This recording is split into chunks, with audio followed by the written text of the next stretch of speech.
The Secretary of State knew this thing came from a lab. Common sense tells you this thing came from a lab.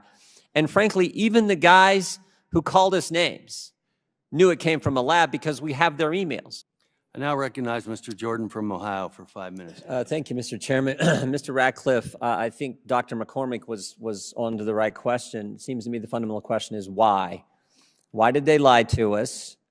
And why is it taking so long? You point this out in your testimony. Why is it taking so long for every government agency to admit what we all know? Because belief in a lab leak as the origin of, as the start of this is not a conspiracy theory, is it, Mr. Ratcliffe? No. Why is it taking so long then? I mean, you knew that early on, right? If I look at you knew that you were confirmed, I think, in May of 2020, and you knew that within weeks that this thing came from a lab. In fact, you say that, I think, in your testimony. You say a lab leak is the only explanation, only credible explanation. If this were a trial, the preponderance of the evidence is all on the side of the lab leak. You knew that within weeks. So why did the government not tell us the truth? Well, I think, when you look at the intelligence community report that the Biden administration put out in October of 21, they acknowledge that China's refusal to cooperate, but the report in any way ignores what I think is the inescapable fact and reality that if the CCP had anything exculpatory, anything at all, anything that would be helpful to showing that no one was to blame for this, right, that this occurred naturally, that they would share that. And, why not share data, samples, research, everything that tends to show that they had access to, that would tend to show that this was naturally occurring and tend to show that lab leak theory really was a conspiracy theory. But they didn't do that because they couldn't do that. And to me, that's why making an assessment with some level of confidence is something that should have been done a long time ago by the intelligence community. Yeah, we need to protect sources and methods. It's why Mike Pompeo and I labored over how much of this can we put out, hoping that it would drive the next administration coming in to declassify more information, which they haven't, and would drive congressional hearings into the origins of this, which it didn't. Here's what gets me. So the director of national intelligence knew this thing came from a lab. The Secretary of State knew this thing came from a lab. Common sense tells you this thing came from a lab. And frankly, even the guys who called us names knew it came from a lab because we have their emails. We have their emails from the start. Mr. Gary says, I don't know how this happens in nature. It'd be easy to do in a lab. Mr. Anderson says, this is not consistent with evolutionary. Everyone knew at the get-go. You knew at the get-go.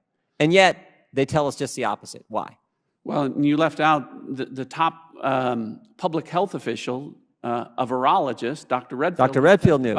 He's testified, yes. Also testified. So you did. You had the top diplomat, the top of the intelligence community, the top public health official, all telling you with some confidence level that the most likely origin of this was a lab leak. And I think that, unfortunately for political reasons and political narratives, it was difficult. So did you talk with Dr. Fauci during this time frame when you get in May and over the next several months? Did you talk to Dr. Fauci anytime? No. Never spoke with Dr. Fauci? No. Do you find that strange when he's out saying something directly contrary to the Secretary of State, to the Director of National Intelligence, and to the top virologist, Dr. Redfield, that Dr. Fauci wouldn't talk with you? Yeah, to be clear, there were folks within the coronavirus task force that were communicating, medical and scientific information to the intelligence community, not me directly. But none of that information was, frankly, consistent with what we've talked about, what the intelligence showed. Again, some of those individuals, to include Dr. Fauci, were promoting the idea that this was natural origins, and notwithstanding, the language that was read, they were referring to it publicly as a conspiracy theory in certain conversations. Dr. Collins called us conspiracy theorists if you believed in the lab as the origin. Tell me why do you think Fauci and Collins took that? I got my theory and I think I'm right, but I'd like to hear from the Director of National Intelligence what he thinks Fauci and Collins' motivation for sharing false information with the American people. Well, I think the best evidence of that is their own conversations, which say that they didn't want unwarranted or unwanted, or I think the term was unwanted attention to the relationships that were taking place between Western virologists and those working within Maybe the Wuhan Institute of maybe- Virology, and funding sources for some of that research. our money to a lab in China that wasn't up to code, that was doing gain of function research, and that's where this thing came from. That's what they didn't want us to know. Do you agree with that, Mr. Ratcliffe? I do agree with that. That's important. Thank you. I yield back.